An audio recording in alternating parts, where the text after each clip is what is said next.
are here. Today I'm going to be telling you another kind of fun, crazy, weird story that happened to me in middle school. Middle school is a very fun... I can't even finish the sentence, it's not fun. The story is about the time that I had a stalker and the weird things that happened with this dude. Let's just get into it. It was 8th grade. There was this boy who is a year younger than me. So the first thing that I remember, like the first encounter that I had with this dude was I was walking to my 6th period class and we had 7 periods. So I was going to my second to last class and it was down like this long hall. So I was walking down the hall and I noticed that somebody was following me. So I turned around and there was this guy, and you could tell that he was following me because he was looking straight at me. So he followed me to my class, and his class I think was right next to mine. So I went into mine and he went into his. That started happening every day. I would walk down the hall and he would follow me.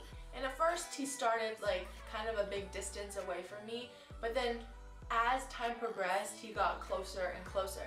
So after, like, I didn't really think much of it, which I mean I should have. If someone's following you every day, you should definitely take that as a concern.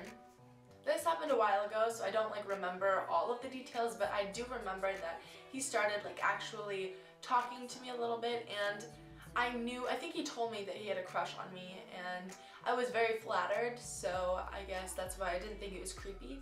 But then moving on, things did start to get like a little out of hand. He started to send me notes all the time, like confessing his love for me, and by that time I knew like this guy must really like me, and I started feeling like a little uncomfortable, especially with him following me to class every single day.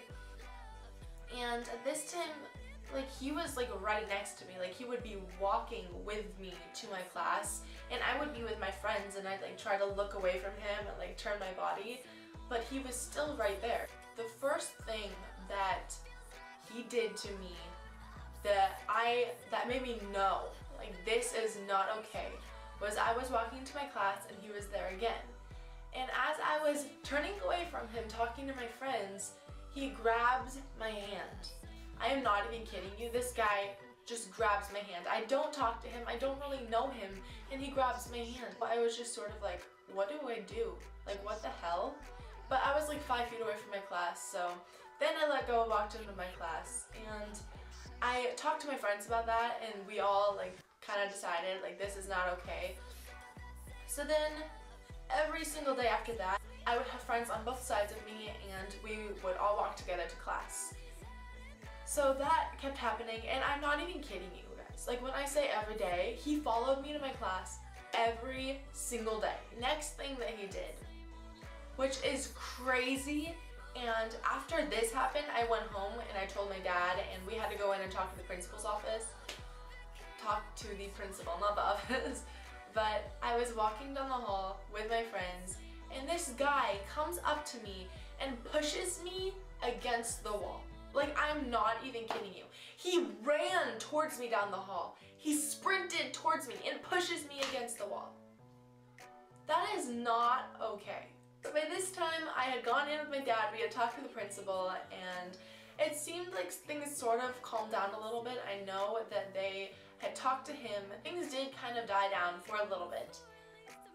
I don't remember, he never physically touched me again, but he did start sending me letters again, and just like a little thing as like a letter that would say hi, like it would freak me out so much because of what he had done before, and knowing that he was in the same school as me and he, you know, I don't know what he could do. So I started getting really scared, and every time he would send me a letter, I would show it to my teachers so they knew what was going on.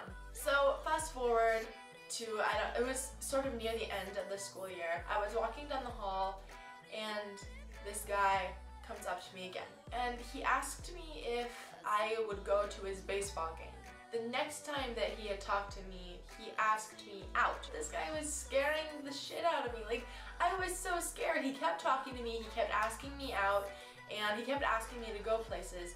So then I was sitting in class one day, and his teacher comes in, and like she sits down next to me, and she says, Jordan, you really need to tell this guy yourself that he needs to stop talking to you, because apparently he wasn't listening to the principal or the teachers, because I don't know why, he was not listening. So I was pulled out of class one day to go talk to him, and I told him, hey dude, like, I'm sorry, but you can't talk to me like this, and you can't physically touch me like this. This isn't okay. I'm not interested. I'm sorry. He stopped talking to me for a while after that, which, I mean, I thought that it was over. In our town, we have this big carnival at the end of the school year to, you know, celebrate summer a little bit and say, good for you kids, you ruined another year of your life. So I was at this carnival with a big group of friends, and they told me that this guy was there waiting for me. So, I mean, whenever I see this guy, I sort of try to hide and like go away from him.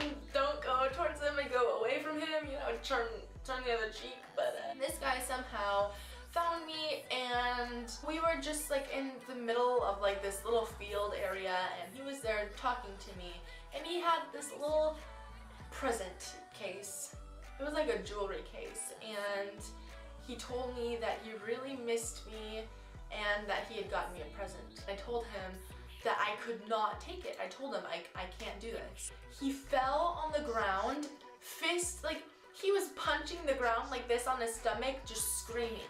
I was terrified. This guy, I had rejected him so many times, but I had never been like this. He was so upset. And all of my friends started coming over, all of these people started crowding around because he was making the biggest scene over me rejecting him. And he told me that he was so in love with me, that there was nobody else, and that he needed someone. Basically, he told me that he like needed a girlfriend and he wanted it to be me. So then I went into freshman year of high school. He was still at the middle school, and I thought, okay, things are done for this year. Things were pretty much done. I never saw him. But then Valentine's Day hit. I was sitting in math class, and I got a note telling me that there was a package for me in the office. When I went down to the office, there was a package with a rose, a big ass letter, and some, I think, chocolates. I had no idea who it was from. So I took it and I brought it back to class, and I opened it. The letter was probably like 5 pages long. Once again, he was confessing his love for me, and he told me that he started a band just for me, and that he wanted me to sing with him, and just all this stuff.